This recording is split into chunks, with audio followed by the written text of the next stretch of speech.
नमस्कार प्यारे बच्चों, कैसे हैं आप सभी। मैं उत्तम और एक बार फिर से आप सभी साथियों को स्वागत करता हूं आपके अपने परिवार जेई क्लासेस मिनट पर। उम्मीद करता हूं साथियों आप सभी अच्छे होंगे और अच्छे से अपनी पढ़ाई को कर रहे होंगे।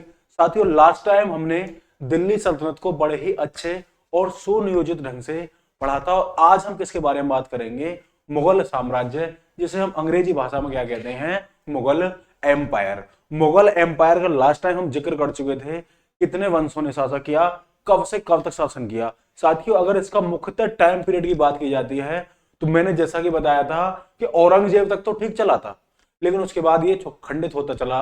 लेकिन बाद में 1857 तक अंतिम जो मुगल सम्राट थे बहादुर शाह जफर या फिर बहादुर शाह द्वितीय थे। ठीक है, चलिए आगे जानते हैं इसके बारे में। अगर मूल रूप से मुगल साम्राज्य का कार्यकाल आएगा तो 1526 से लेकर 1707 ईस्वी तक आएगा। अगर एक थोड़ा सा पूरा जोड़ के देखेंगे तो कब आएगा? 1526 से लेकर 1857 की क्रांति तक इसका कार्यकाल आता है। तो चलिए साथी, आइए मेरे साथ जानते हैं मुगल साम्राज्य के बारे में। चलिए, मुगल साम्राज्य, जैसा कि साथियों हम दिल्ली सल्तनत में जान चुके थे कि मुगल साम्राज्य का जो संस्थापक था वो था जहीरुद्दीन मोहम्मद बाबर। कौन था मेरे प्यारे बच्चों? जहीरुद्दीन मोहम्मद बाबर। बाबर को जो आने का न्योता दिया था इब्राहिम लोदी के चाचा दौलत खान लोदी, और जो बंगाल का शासक था आलम शाह ने दिया था। और साथ के साथ कहीं ना कहीं थोड़ा बहुत हाथ खानवा के शासक राणा सांगा का भी था। ठीक है, सबसे पहले जानते हैं, चलिए यहां पर जानते हैं कि इसके बारे में बाबर का जन्म कब हुआ था। तो मेरे प्यारे बच्चों डेट होती है 14 फरवरी 1483। कब होती है? 14 फरवरी 1483 को फरगना में किसका जन्म होता है? बाबर का जन्म होता है। कब? 14 फरवरी 1483। साथियों इसके पिता का नाम क्या होता है? शेख उमर मिर्जा। क्या होता है मेरे प्यारे बच्चों? शेख उमर मिर्जा। क्या होता है मेरे प्यारे बच्चों इसका पिता का नाम? शेख उमर मिर्जा, है ना? है ना? इसके पिता का नाम क्या होता है? शेख उमर मिर्जा। और इसकी माता का नाम क्या होता है साथियों? कुतबगु निगार। क्या होता है मेरे प्यारे बच्चों इसके माता का नाम?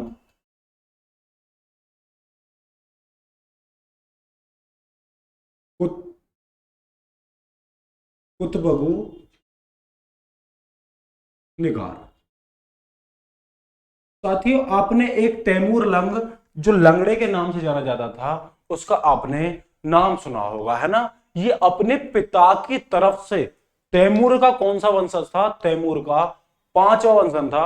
और साथियों ये अपनी माता की से, एक सेकंड मैं इधर खड़ा हो जाता हूं, ठीक है? इधर से बात नहीं बनेगी, इधर आके चलो, ठीक है? तो यह अपने पिता के, साथियों यह अपने पिता की तरफ से क्या था? तैमूर का कौन सा वंशज था? साथियों तैमूर का कौन सा था? पांचवा, है ना? और माता की तरफ से चंगेज खान का कौन सा वंशज था? 14वां। तो माता की तरफ से कौन सा था? 14वां वंशज हुआ करता था ये आपका चंगेज का, जिसके बारे में, मतलब किसके बारे में पढ़ रहे हैं? बाबर के बारे में पढ़ रहे हैं, है ना? तो किसके बारे में पढ़ रहे हैं मेरे प्यारे बच्चों? बाबर के बारे में पढ़ रहे हैं। कौन सा है? यहां पर हम लिखना भूल गए थे। तो कौन है? बाबर। कब से कब तक का शासन किया? 1526 से लेकर इसने भारत पर शासन किया 1530 ईस्वी तक। लगभग इसने, मतलब साथी कितने, 4 वर्षों तक ही भारत पर शासन कर सका। ठीक है, तो 14 फरवरी 1483 को इसका जन्म होता है। पिता शेख उमर मिर्जा और माता का नाम कुतुबुग निगार, चंगेज खां का 14वां वंशज, माता की तरफ से तैमूर का 5वां वंशज। मेरे प्यारे बच्चों साथ ही है कितनी, ये साथ ही कितने वर्ष की उम्र में? मात्र 11 वर्ष की उम्र में। कितने? 11 वर्ष की उम्र में। तो बच्चे हमारे यहाँ गाड़ी चलाते हैं ना, कुछ गांव में पहिया चलाते हैं, शहर में रिमोट वाली गाड़ी चलाते हैं, खेलते हैं कूदते हैं, किसी को साइकिल आती है किसी को नहीं आती। साथियों जबकि ये जो था मात्र 11 वर्ष की उम्र में क्या बन चुका था? सम्राट बन चुका था फरगना का। ठीक है, तो मात्र 11 वर्ष की उम्र में। कब? 11 वर्ष की उम्र में। 11 वर्ष की उम्र है। और कब? 11 वर्ष जोड़ दो सीधे, 1494 ईस्वी में। 1494 ईस्वी में क्या बन गया था मेरे प्यारे बच्चों? फरगना का शासक। फरगना का शासक बन गया था। जिस उम्र में साथियों के दांत नहीं टूटते हैं ना, कपड़े पहन लेगी, कुछ लोग कपड़े सान लाते हैं, कुछ लोग स्कूल नहीं जाते, मतलब उनकी बहन नहीं खुलती, उस एक उम्र में ये व्यक्ति क्या बन चुका था? सम्राट बन चुका था। 11 वर्ष की उम्र में। एक कुछ ऐसे व्यक्ति भी होते हैं आपके समाज में, आपने देखे होंगे, उम्र 50 साल की है, 55 साल की है, लेकिन जो दिमाग है या दिल है वो आज भी कैसा है? बचपन वाला है। ठीक है, तो उनका कैसा है? दिल बचपन वाला होता है। ठीक है, चलिए यहां पर हमने जाना कि मुगल साम्राज्य का संस्थापक बाबर 1526 से लेकर 1530 ईस्वी तक शासन किया। जन्म कब हुआ? 14 फरवरी 1483 को। कहां पर हुआ मेरे प्यारे बच्चों? फरगना में। कहां पर? फरगना में। ठीक है, कहां पर? फरगना में। ठीक है, अच्छा। पिता का नाम शेख उमर मिर्जा, पिता की तरफ से 5वां वंशज, माता का नाम कुतुब निगार, और चंगेज खां की तरफ से ये 14वां वंशज था। 11 वर्ष की उम्र में 1494 ईस्वी में यह फरगना का शासक बना। किसका शासक बना साथियों? फरगना का शासक बना। चलो आगे साथियों बात कर रहे हैं, एक युद्ध हुआ था 1502 ईस्वी में। ठीक है, सबसे महत्वपूर्ण आपके इतिहास में अगर युद्ध की बात की जाएगी तो इस युद्ध की बात की जाएगी। एक मिनट इसे नोट कीजिए आप। ठीक है, चलिए फिर इस युद्ध पर हम चर्चा करेंगे कि युद्ध कौन कौन सा हुआ था, किस किस स्थिति में यह हमें देखने को मिला था। तो चलिए, कौन सा साथियों? शेर ए पुल। किसका मेरे प्यारे बच्चों? शेर ए पुल नामक एक युद्ध होता है। किसके बीच? एक उज्बेक सरदार होता है। कौन? सैबानी खां। तो सैबानी खां एक उज्बेक सरदार और बाबर के मध्य एक युद्ध होता है, और ये बाबर को उसके मूल स्थान से क्या कर देता है? निर्वासित कर देता है, और बाबर की क्या कर देता है? बिल्कुल बैन लगा देता है। निश्चित बाबर को विवश होकर भारत की तरफ बाबर क्या करने लगता है? बढ़ने लगता है। एक तो बाबर भारत की तरफ बढ़ रहा था, ऊपर से दौलत खान लोधी, आलम खां और राणा सांगा का क्या आ गया? बुलावा आ गया। जब बुलावा आ गया तो सीधे सीधे समझा कि न्योता दे देंगे। देखो, कुछ व्यक्ति कहते हैं कि सबसे पहले युद्ध पद्धति का प्रयोग किसने किया था? तो युद्ध पद्धति का सबसे पहले अगर भारत की बात करें तो निश्चित सी बात है, किसने किया था? बाबर ने किया था। जबकि मेरे प्यारे बच्चों की जो युद्ध पद्धति जो होती है आपकी, जिसमें तोप का प्रयोग किया जाता है, उसका प्रयोग ये उज्बेक सरदार जो होता था। उज्बेक सरदार मतलब उज्बेकिस्तान, है ना? उज्बेक सरदार मतलब उज्बेकिस्तान का हुआ करता था, उसी के पास ये ट्रांस ऑस्ट्रियन में रहा करता था ये बाबर। ठीक है, तो बाबर को वहां से इसने निकाला, और सबसे पहले जो तोपों का प्रयोग किया था वो किसने किया था? सैबानी खां ने किया था। चलिए शुरू करते हैं, और एक युद्ध का नाम है 1502 ईस्वी में हुआ था। कौन सा? शेर ए पुल। शेर ए पुल। तो कौन सा युद्ध हुआ था मेरे प्यारे बच्चों? शेर ए पुल। तो सॉरी, सर ए पुल, है ना? तो किसका हुआ था मेरे मेरे प्यारे बच्चों? सर ए पुल। कब ये युद्ध होता है? सर ए पुल का युद्ध कब होता है? 1502 ईस्वी। कब मेरे प्यारे बच्चों? 1502 ईस्वी। किस किस के बीच? एक तरफ बाबर, है ना? और बाबर का मैं पहला नाम बता चुका हूं, मैं यहां पर बाबर का नाम नहीं लिखवाऊंगा। जहीरुद्दीन मोहम्मद बाबर। बाबर को भी नाम पूछेगा तो आप सीधे बता देंगे, क्या हो जाएगा? जहीरुद्दीन मोहम्मद बाबर। चलिए, बाबर के बीच में हुआ था, और एक उज्बेक सरदार हुआ करता था सैबानी खां। तो कौन था मेरे प्यारे बच्चों? सैबानी खां। ये कौन था मेरे प्यारे बच्चों? उज्बेक सरदार।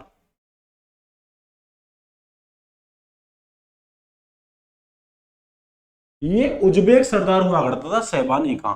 इसमें सैबानी, इस युद्ध में सैबानी क्या खां क्या हुआ? विजयी हुआ, और इसने बाबर के सारे रास्ते मध्य एशिया में आने के क्या कर दिए? लॉक कर दिए।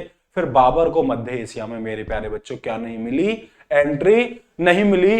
ये मुख्यतः एशिया के भाग दक्षिण पूर्व में। ठीक है, और दक्षिण पूर्व में बात करें, एशिया के दक्षिण पूर्व में, तो ये कहां पर मेरे प्यारे बच्चों? भारत की तरफ बढ़ने लगा। जब ये भारत की तरफ बढ़ रहा था तो सीधे सीधे मेरे प्यारे बच्चों इसने क्या किया? दौलत खां लोधी, आलम खां, एक तरफ लिखेंगे, है ना? चलो, दौलत खां लोधी, सॉरी, दौलत खां लोधी, आलम खां और राणा सांगार के द्वारा इसे निमंत्रण पत्र प्राप्त हुआ कि आप भारत पर आओ और हमारे जो पड़ोसी के साथ क्या करो, युद्ध करो, ठीक है, और हमारी सहायता करो। बुलाए तो इन्होंने थे, लेकिन आक्रमण खुद पे भी हुआ और बाबर ने संपूर्ण भारत पर क्या कर लिया, कब्जा कर लिया। ठीक है, चलिए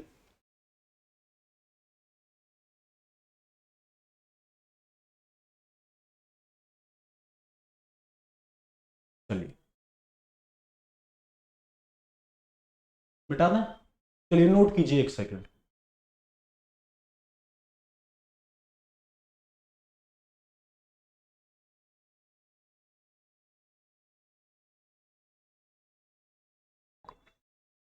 चंगेज खान एक ऐसा व्यक्ति हुआ करता था, स्त्रियों के प्रति थोड़ा भी इसके अंदर सम्मान की भावना नहीं थी। ये सिर्फ अपनी माँ का क्या कर दिया करता था प्यारे बच्चों, सम्मान किया करता था, माता का सम्मान किया करता था। जिंदे आदमी को मार रहे हैं, काट रहे हैं, किस भी तरीके से कर रहे हैं, इनको कोई बात का फर्क नहीं पड़ता था। चलिए मिटाते हैं और चलते हैं आगे।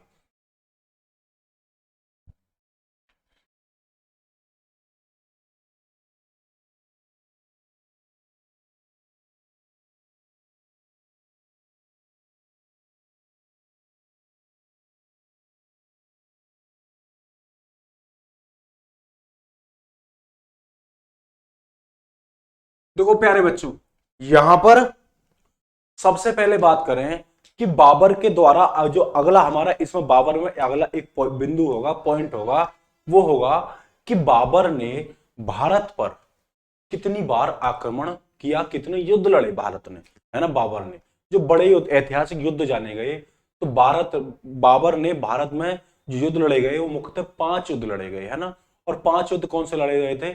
1519 में होने वाला बाजौर का युद्ध। कौन सा? 1519 में होने वाला बाजौर का युद्ध। तो मेरे प्यारे बच्चों, 1519 में बाजौर का युद्ध हुआ, इसने बाजौर पर अधिकार कर लिया और साथ के साथ बेहरा के किला को भी जीत लिया, है ना। उससे ये आगे बढ़ा, फिर इसने कहां पर?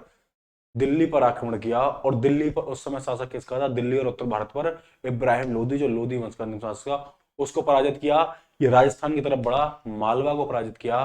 फिर उसके पड़ोस में मध्य प्रदेश और इधर राजस्थान की सीमा पर अफगान जो शासक थे चंदेरी, उसको पराजित किया। फिर इसने कहां पर? अफगान शासकों को घाघरा के युद्ध में पराजित किया, है ना। तो मुख्य रूप से इसके युद्धों का क्रम, सबसे पहले 1519 में कौन सा लड़ा? बागौर का। ठीक, बागौर के बाद इसने युद्ध लड़ा दूसरा वाला पानीपत का 1526 में, 1527 में खानवा, 1528 में चंदेरी, और 1529 में कौन सा युद्ध लड़ा मेरे प्यारे बच्चों? 1529 में लड़ा जाने युद्ध वाला था घाघरा का युद्ध। चलिए शुरू करते हैं, है ना। तो बाबर ने, अगर आप यहां पर देखें कि बाबर ने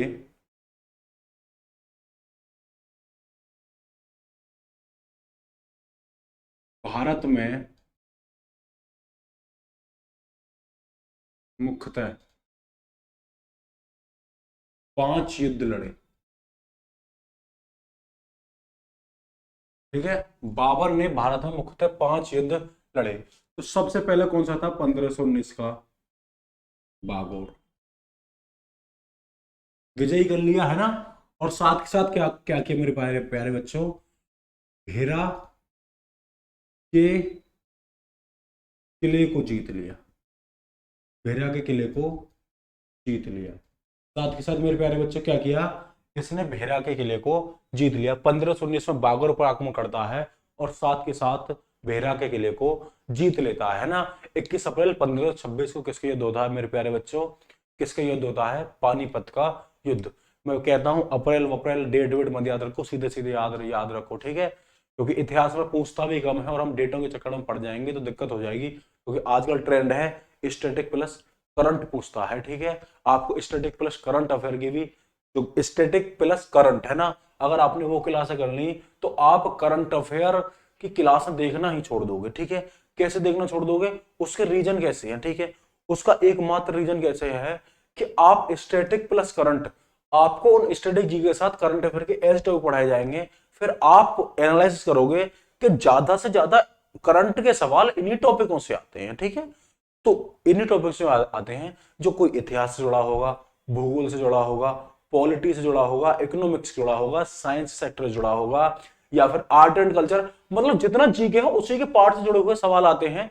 स्पोर्ट्स वगैरह से। ठीक है, तो मतलब आप जान जाओगे कि इन इन क्षेत्रों से सवाल आते हैं, तो आप फिर क्या रहेंगे, इन चीजों में अपडेट रखेंगे खुद को, है ना। जैसे पढ़ते टाइम क्या रखेंगे, अपडेट रखेंगे। जीके के साथ अगर आपने अपडेट नहीं किया तो फिर आपको करंट पढ़ने की बहुत अधिक आवश्यकता पड़ेगी। लेकिन समय के साथ जैसे आप कोई चीज पढ़ रहे हैं और आपने मान के चलो कि आपने सुप्रीम कोर्ट के बारे में पढ़ा, अगर आप पढ़ रहे हैं आप अपनी बुक में कि सुप्रीम कोर्ट के मुख्य न्यायाधीश शरद अरविंद बोबड़े हैं, ठीक है। अब आपने तो पढ़ लिया शरद अरविंद बोबड़े 47वें न्यायाधीश, है ना, और आप हैं 2022 में, तो आपका फर्ज बनता है कि आप सर्च करेंगे present chief justice of India, ठीक है। फिर आपने सर्च किया और आपको मिलता है यूयू ललित। तो यूयू ललित से पहले भी एक जज थे साथियों, कौन से, आपके 48वें एनवी रमना। तो 47वें कौन हो गए, शरद अरविंद बोबड़े। 46वें की बात करें तो कौन से हो जाएंगे प्यारे बच्चों, रंजन गोगोई।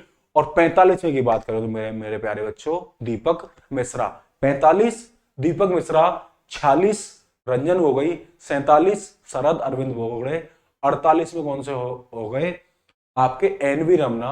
49 में जो वर्तमान समय पर है, 49 में जो वर्तमान समय पर है वो कौन है मेरे प्यारे बच्चों, 49 में, अभी मैं देखो मैं नाम भूल गया, है ना, और अभी मुझे बड़ी अच्छी आ यूयू ललित, ठीक है। अब ये 8 नवंबर 2022 को क्या होंगे, रिटायर होंगे, और 10 नवंबर को भारत के 50वें मुख्य न्यायाधीश ने चुने जाएंगे, जिनका नाम है डीवाई चंद्रचूड़, है ना। इनके पिता हुआ करते थे एक वाईवी चंद्रचूड़, जो 1978 से लेकर 1985 तक सुप्रीम कोर्ट के मुख्य न्यायाधीश हुए थे। और भारत में पहली बार ऐसा हो रहा है कि एक पिता भी सुप्रीम कोर्ट का मुख्य न्यायाधीश था और उसका बेटा भी सुप्रीम कोर्ट का मुख्य न्यायाधीश है। आप जो भी टॉपिक पढ़ रहे हैं, अगर आपके दिमाग में सवाल आता है कि भाई इसका करंट हो सकता है वर्तमान में कुछ इसके साथ हुआ हो, आप तुरंत चेक करें। आप संविधान संशोधन पढ़ रहे हैं तो संविधान संशोधन पढ़ें, ठीक है। तो चलिए, यही ज्ञात है, अपडेट रखेंगे खुद को, ठीक है। अपडेट रखेंगे तो कम से कम करंट पढ़ने की आवश्यकता पड़ेगी। और करंट की क्या है, क्लास ले लो, मतलब किसी सीधी बात है, क्लास ले ली, आराम से आपकी सारी टेंशनें दूर होती चली गई। तो मतलब अगर आप साथ के साथ अपडेट रहोगे, आप किताब भी ले रहे हो, क्लास भी कर रहे हो, तो आपको वो चीजें कम से कम पढ़नी पड़ेंगी। क्यों, क्योंकि आप पहले से उन चीजों को पढ़ चुके हो, है ना। और एक तरफ से समझ के नहीं करेंगे, रट्टा मारेंगे, तो वो चीजें दिमाग से बाहर होने की संभावना बहुत ज्यादा हो जाती हैं। तो इसी लगन के साथ और इन बातों का ध्यान रखे हुए चलते हैं हम आगे की तरफ और आपकी तैयारी को बेहतर और एक सुनियोजित दिशा प्रदान करते हैं। चलिए साथी, यहां पर देखेंगे 1519 में बागौर यानी भेरा किले को जीत लिया, ठीक है। फिर इसने साथियों 1526 में युद्ध होता है किसका, पानीपत का युद्ध, पानीपत का प्रथम युद्ध, पानीपत का प्रथम युद्ध। मेरे प्यारे बच्चों, पानीपत के प्रथम युद्ध, पानीपत के 3 युद्ध हुए।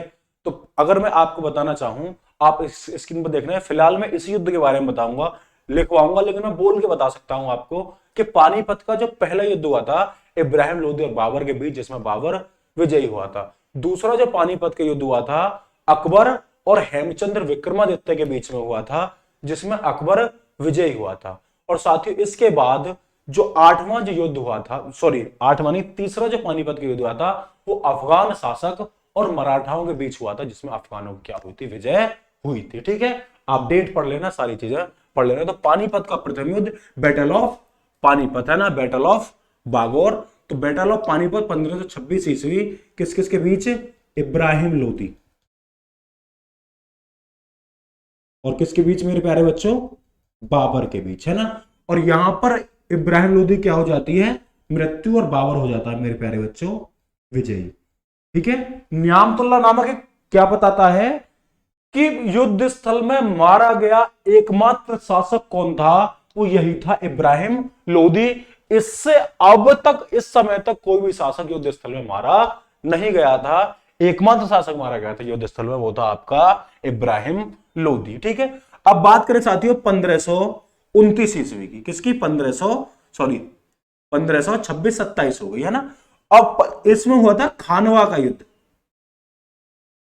खानवा का युद्ध। अब मेरे प्यारे बच्चों, जो खानवा का युद्ध हुआ था किसके बीच, राणा सांगा और बाबर। इस युद्ध में क्या हुआ था, बाबर विजयी हुआ था।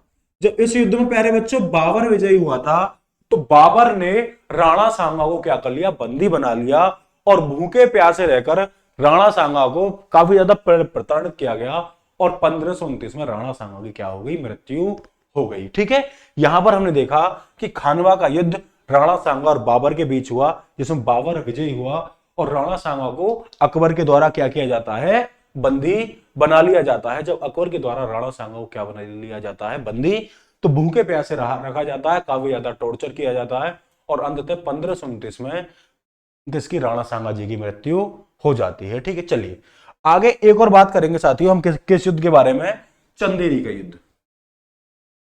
चंदेरी का युद्ध साथियों, अगर चंदेरी के युद्ध की बात करें तो 1528 ईस्वी।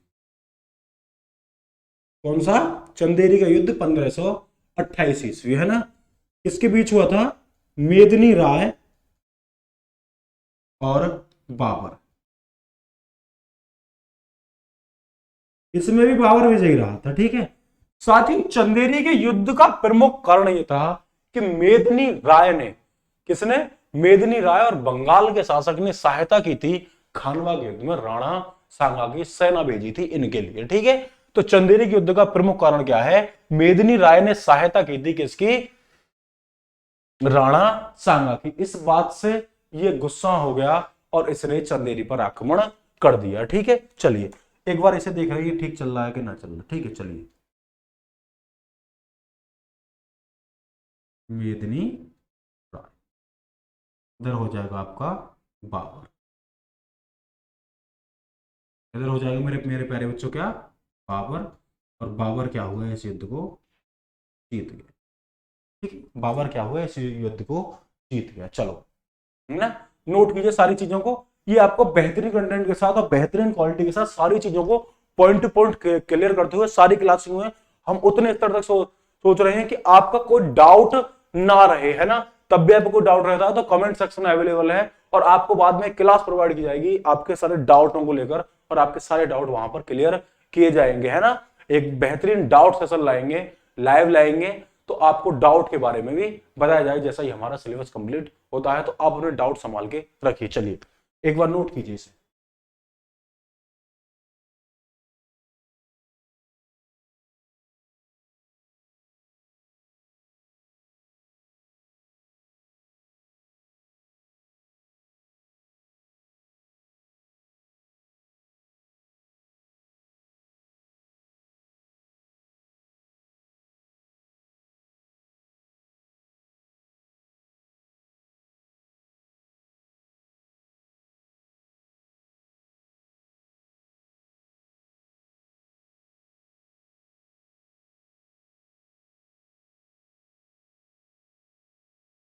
चलिए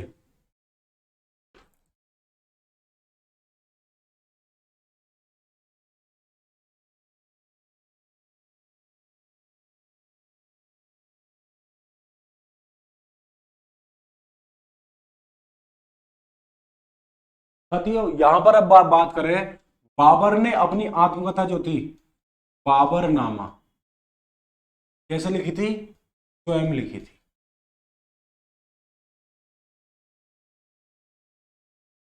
किसने लिखी थी, बाबर ने।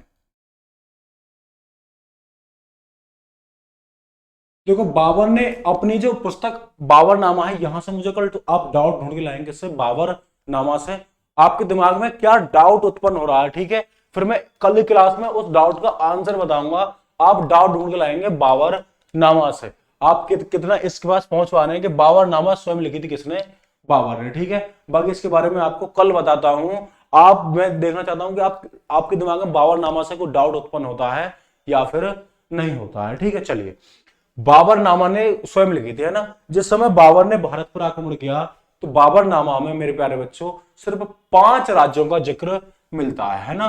किसका, दिल्ली, मालवा, गुजरात, बहमानी, तो बंगाल।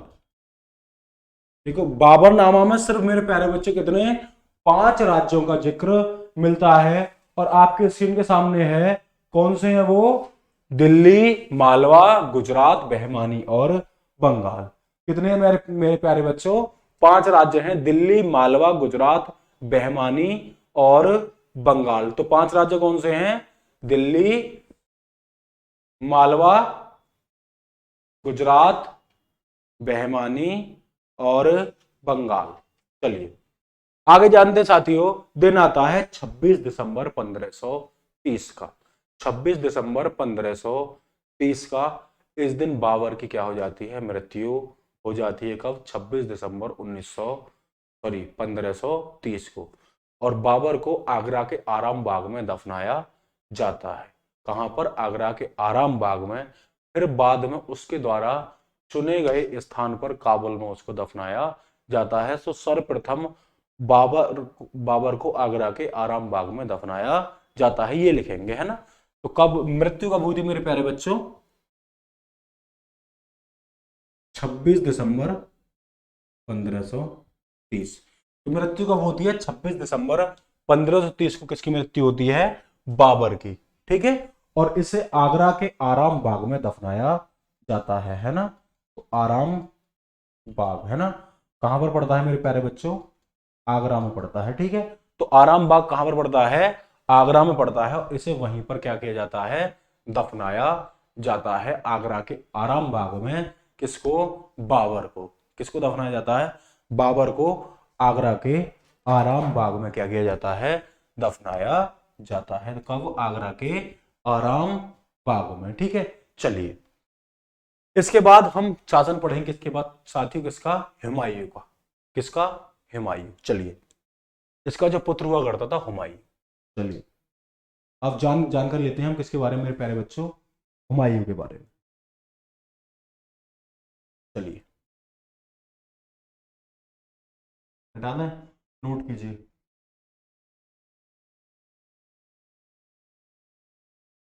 चलिए, है ना, चलते हैं आगे की तरफ।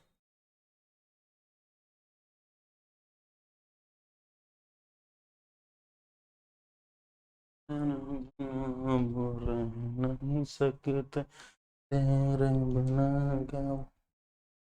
बाकी चीजों पर तो ध्यान लगाएंगे, पढ़ने वढ़ने पे भी लगा लो, है ना। इन चीजों में क्वेश्चन रखा, जितना ध्यान और दूसरी चीजों में लगता है उतना ध्यान पढ़ने पे लगाओ, और निश्चित एक दिन सफलता कदम चूमेगी।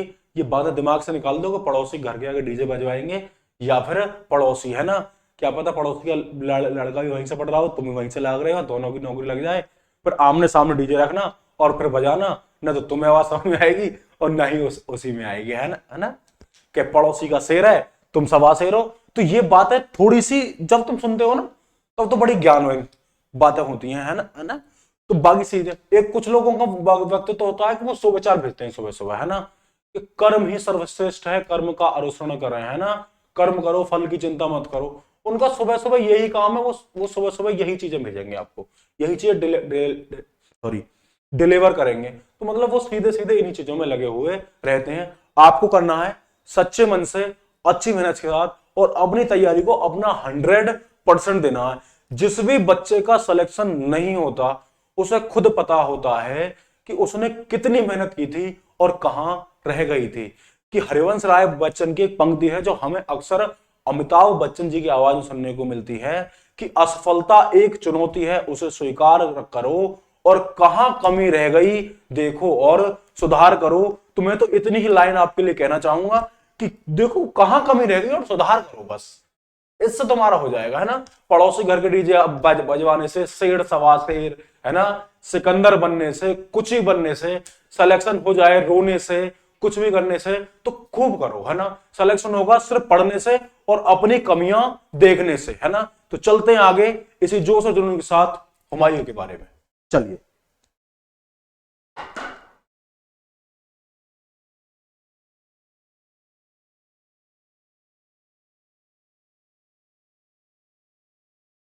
साथियों, 1530 से लेकर 1556 ईस्वी तक इस हुमायूं ने लटक झटक कर शासन किया। तो कितने तक? 1530 से लेकर 1526 तक। एक राइटर है लेनपुल, वो कहता है, लेनपुल, है ना, एक मैं यहां पर नाम लिख रहा हूं, लेनपुल, ठीक है, एक इतिहासकार है लेनपुल। वो कहते हैं कि जिस समय इस व्यक्ति की मृत्यु होती है, क्या वो उनका शब्द क्या है कि जिस प्रकार हुमायूं पूरे जीवन लड़खड़ाता रहा, उसी प्रकार हुमायूं की लड़खड़ाते हुए मृत्यु हो गई, क्योंकि दिल्ली में इसने दीन पनाह नगर बसाया छोटा सा, उसके पुत्र पुस्तकालय की सीढ़ियों से गिरकर क्या हो जाती है, इसकी मृत्यु हो जाती है। साथियों जैसे ही ये खत्म हुआ तो इसके हुमायूं के 3 भाई हुआ करते थे, है ना। कौन साथियों, इसके 3 भाई हुआ करते थे, कामरान, अस्करी और हिंदाल। साथियों कामरान को इसने काबुल और कंधार दिया, और जो इसका अस्करी हुआ करता था उसे संभल, और जो आपका हिंदाल हुआ करता था उसे अलवर की जागीर दी। साथ ही मेरे प्यारे बच्चों, इसका एक चचेरा जो भाई हुआ करता था सुलेमान मिर्जा, उसे बदस्खां की जागीर दी। किसकी? बदस्खां की जागीर दी। तो मतलब इसकी जो असफलता का प्रमुख कारण था कि अपने साम्राज्य को विभाजित करना। ठीक है, चलिए। तो इसने इसके 3 सगे भाई हुआ करते थे। कौन? कामरान। कौन हुआ करते मेरे प्यारे बच्चों? कामरान। कामरान को एक राज्य दिया, कौन सा? 2 क्षेत्र दिए, काबुल व कंधार, मतलब पूरा दे दिया, है ना। फिर ये पहुंचा कहां पर? अस्करी। इसका एक भाई हुआ करता था, कौन सा? अस्करी। अस्करी को मेरे प्यारे प्यारे प्यारे बच्चों इसने क्या दिया? संभल। तो क्या दिया? संभल। ठीक है, अच्छा आगे देखेंगे। अस्करी के बाद एक इसका भाई हुआ करता था हिंदाल, उसको क्या क्या दिया इसने? अलवर। अलवर, है ना। तो इसका साथ ही इसका एक साथ में चचेरा भाई भी हुआ करता था, कौन? सुलेमान मिर्जा। इसने उसे बदस्खां की जागीर दी, है ना। तो इसका चचेरा भाई, मैं लिख रहा हूं यहां पर चचेरा भाई। तो कौन था इसका चचेरा भाई? सुलेमान मिर्जा। सुलेमान मिर्जा। अब मिर्जा जी को किसकी दे दी? बदस्खां की जागीर।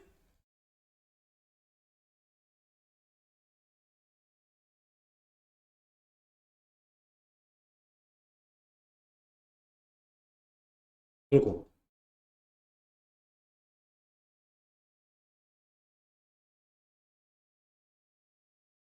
बदस्खां की जागीर दे दी, है ना। तो बदस्खां की जागीर दे दी किसको? इसने अपने भाई सुलेमान मिर्जा को। यार ये बहुत डल चल रहे हैं, ये ही तो समस्या आ रही थोड़ी सी। किसकी दे दी? बदस्खां की जागीर। हाँ ये चलो ठीक आया थोड़ा सा।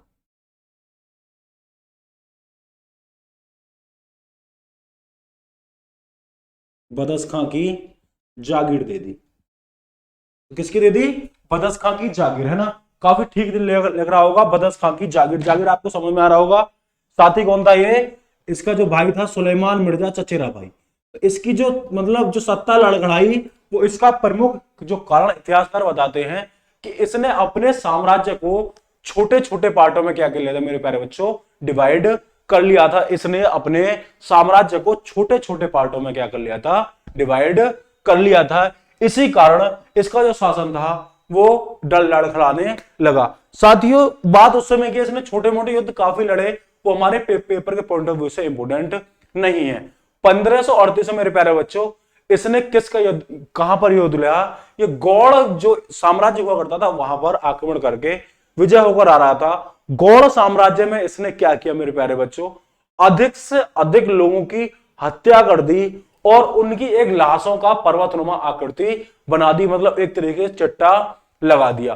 रास्ते से वापस लौट रहा था तो इसका मुकाम जैसे लौट रहा था तो 1538 में गया था, तो 1539 में व्यक्ति लौट रहा था। ठीक, चलो 1539 में लौट रहा था तो इसकी मुलाकात होती है किससे? शेर खां से। शेर खां जिसे आप शेर शाह सूरी के नाम से भी जानते हैं। ठीक है, तो शेरशाह सूरी के नाम से भी जानते हैं। बंगाल के शासक नुसरत जहां हुआ करते थे, उन्होंने शेर खां, इसके बचपन का नाम हुआ करता था, शायद मुझे नाम ध्यान नहीं आ रहा है ना, तो इसका नाम कुछ ऐसा ही था शेर खां का। ठीक है, तो शेर खां को जब शेर खां ने एक ही वार में किसको? शेर को काट दिया, उसे शेर खां की उपाधि धारण की। ठीक, उसके बाद मेरे प्यारे बच्चों शेर खां के नाम से जाने गए। और आगे चलकर जब चौसा के युद्ध में 1939 में 1939 में जो हुमायूं तथा शेर खां का मुकाबला होता है तो बुरी तरह हुमायूं को शेर खां के हाथों से पराजित होना पड़ता है। फिर ये भाग जाता है, फिर ये दोबारा 1540 ईस्वी में फिर ये मिलते हैं बिलग्राम, जो वर्तमान समय का कन्नौज है, जिसे हम बिलग्राम या फिर कन्नौज के युद्ध के नाम से भी जानते हैं। ठीक है, वहां पर ये फिर मैदान में मिलते हैं और शेरशाह के द्वारा इसको बुरी तरह पराजित किया जाता है और उसके बाद शेर खां बन जाता है शेरशाह सूरी। और 1545 में आपको पता है कालिंजर के अभियान में शेरशाह सूरी की मृत्यु हो जाती है। बाद में उसके कुछ समय बाद ये थोड़ा थोड़ा करके अपने साम्राज्य को फिर से एकत्र करने लगता है और एकत्र करने का प्रमुख श्रेय जाता है साथियों बैरम खां को। ठीक है, चलिए, तो आपने यहां पर पढ़ा चचेरा भाई सुलेमान मिर्जा बदस खां की जागीर दी, हिंदाल को अलवर दिया, अस्करी को संबल दिया, कामरान को काबुल का कंधार दिया। हुमायूं 1530 तक 1556 तक बैठा। लेनपुर कहता है जिस प्रकार हुमायूं का जीवन लड़खड़ाता गया ठीक उसी प्रकार उसकी मृत्यु भी लटकते झटकते हो गई। चलिए नोट कीजिए इसे।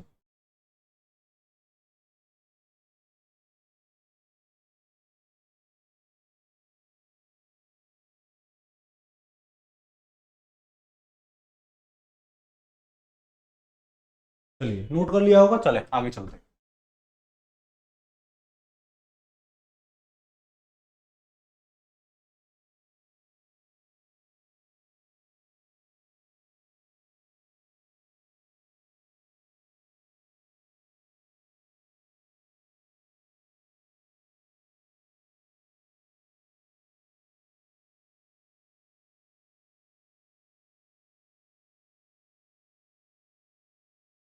देखो 1538 है ना, मैंने 1900 लिख रहा हूं जो कि 1500 बोल रहा हूं।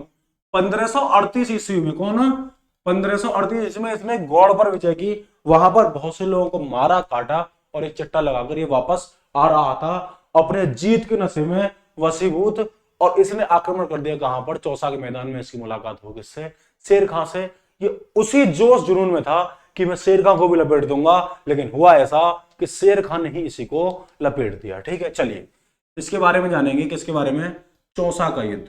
पेपर में पूछा था चौसा का युद्ध। देखो साथियों शेरशाह सूरी के जो बचपन का नाम है वो फरीद था। ठीक है, तो शेरशाह सूरी के जो बचपन का नाम था वो क्या था, फरीद था। ठीक है, यहां पर नोट करेंगे चौसा का युद्ध 1939 ईस्वी। ठीक है, किस किस के बीच, शेर खां, या फिर आप शेरशाह सूरी लिखेंगे क्योंकि हम तो शेरशाह सूरी के नाम से जानते हैं ना।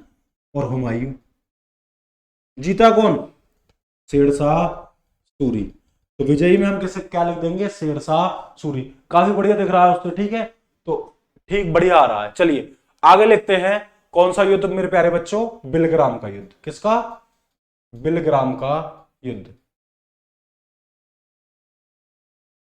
1540 ईस्वी, जिसे हम किस नाम से जानते हैं, कन्नौज का युद्ध। किस नाम से, कन्नौज का युद्ध के नाम से भी जानते हैं। किसके नाम से, कन्नौज के युद्ध के नाम से भी जानते हैं। चलिए इसमें फिर से मिले कौन, हुमायूं और शेरशाह सूरी।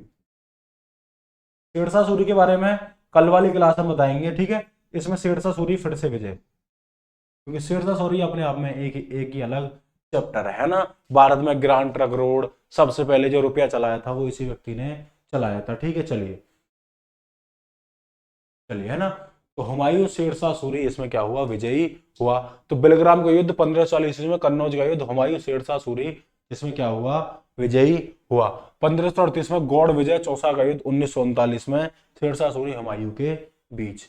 चलिए साथियों 1545 में क्या होता है, कालिंजर अभियान के दौरान, उस समय कालिंजर का शासक कौन था, कीरत सिंह था, उस पर आक्रमण करता है शेरशाह सूरी, जो दिल्ली का शासक बन जाता है शेरशाह सूरी की उपाधि के साथ।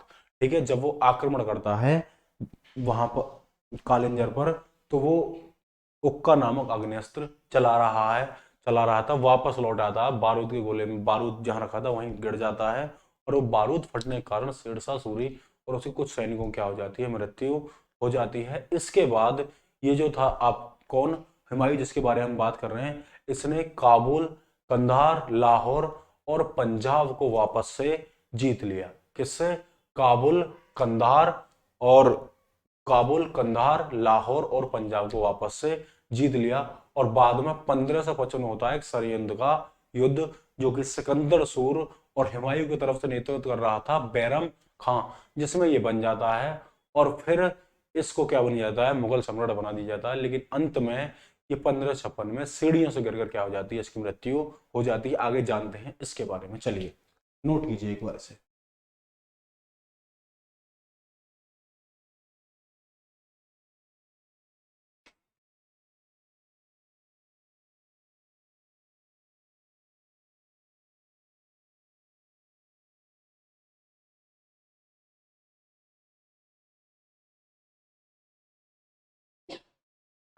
चलिए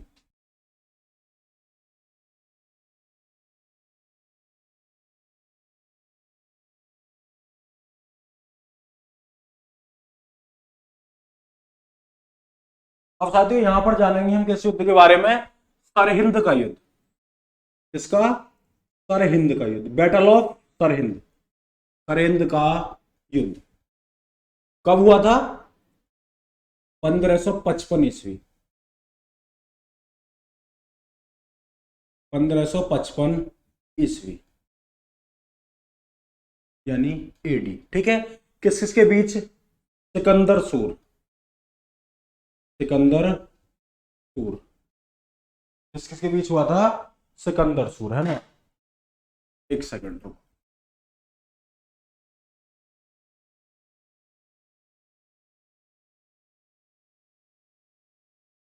सिकंदर सूर और एक तरफ थे आपके बैरम खां, है ना। ये हुमायूं की तरफ से था। बैरम खां किसका सेनापति था? हुमायूं का। बैरम खां के बीच युद्ध हुआ और जीत गया साथियों आपका बैरम खां। इस युद्ध में विजयी हो गया। सर ही हिंद के युद्ध के बाद 23 जुलाई 1555 ईस्वी को वापस हुमायूं दिल्ली के सिंहासन पर बैठता है। कब? 23 जुलाई। कब मेरे प्यारे बच्चों? 23 जुलाई 1555 ईस्वी। इसको क्या मिलता है? वापस दिल्ली का सिंहासन मिलता है। किसको? वापस दिल्ली का सिंहासन। और वापस ये दिल्ली का सिंहासन किसको मिलता है? हुमायूं को। लेकिन साथ ही ये दिल्ली में एक नगर की स्थापना करता है। वो कौन सा नगर था? दीन पना। दीन पना। इसी नगर का एक क्या हुआ करता था साथियों? एक पुस्तकालय। इस नगर का क्या हुआ करता था? पुस्तकालय। और इसी पुस्तकालय की सीढ़ियों से गिरने के कारण क्या हो जाती है? हुमायूं की मृत्यु हो जाती है ना। इसने दीनपना नामक नए नगर बसाया था, जो इससे सर्वाधिक प्रिय था दिल्ली में। ठीक है, और वहां पर एक पुस्तकालय था। जब ये पुस्तकालय की सीढ़ियों से उतर रहा था, वहां से गिरकर क्या हो जाती है? इसकी मृत्यु हो जाती है। और मृत्यु होने के बाद इतिहासकार जो लेन पुल है वो कहते हैं कि जिस प्रकार इसने अपना जीवन लड़खड़ाते हुए व्यतीत किया, उसी प्रकार ये व्यक्ति लुढ़कते धड़कते क्या हुआ? मृत्यु को प्राप्त हो गया। मतलब जीवन से पूरी तरह से मुक्त हो गया। तो प्यारे प्यारे बच्चे, यहां पर जाना था हुमायूं के बारे में। हुमायूं ने कब सत्ता ग्रहण की? तो पिता बाबर के मरने के बाद इसने सत्ता ग्रहण की। और इसने जो अपना साम्राज्य था वो अपने भाइयों में बांट दिया। और इसके साम्राज्य ढीला होने का प्रमुख कारण यही था, क्योंकि काबुल तथा कंधार कामरान को, और जो आपका अस्करी को क्या दे दिया था? संबल। और हिंदाल को दे दिया था अलवर। और एक इसका भाई हुआ करता था, कौन सा आपका? मिर्जा, है ना, सलमान मिर्जा। और उसको उसने क्या क्या दे दिया था मेरे प्यारे बच्चों? बदस्खां की जागीर दे दी थी। तो साम्राज्य इसने छोटे छोटे टुकड़ों में बांटा था। यही इसका कारण था विफल होने का। ठीक है, वापस से इसने जब ये शेरशाह सूरी की मृत्यु 1545 में होने लगी, छोटे छोटे भाइयों को जीतने लगा। और फिर इसने काबुल, कंधार, लाहौर और पंजाब को जीत लिया। लेकिन अंतिम जो निर्णायक युद्ध हुआ था वो पंजाब का युद्ध हुआ था। पंजाब में मच्छीवाड़ा के युद्ध में पंजाब को जीता। फिर सरहिंद के युद्ध में इसने वापस से दिल्ली पर कब्जा कर लिया, जिसमें सिकंदर सूर का बैरम खां के सामना हुआ। लेकिन बैरम खां इस युद्ध में क्या हो जाता है? विजयी हो जाता है। अंततः इस युद्ध के बाद बाबर 23 जुलाई 1555 ईस्वी को वापस दिल्ली का सिंहासन पर बैठ जाता है। कौन? हुमायूं। और ये एक नगर की स्थापना करता है जिस नगर का नाम होता है दीन पनाह।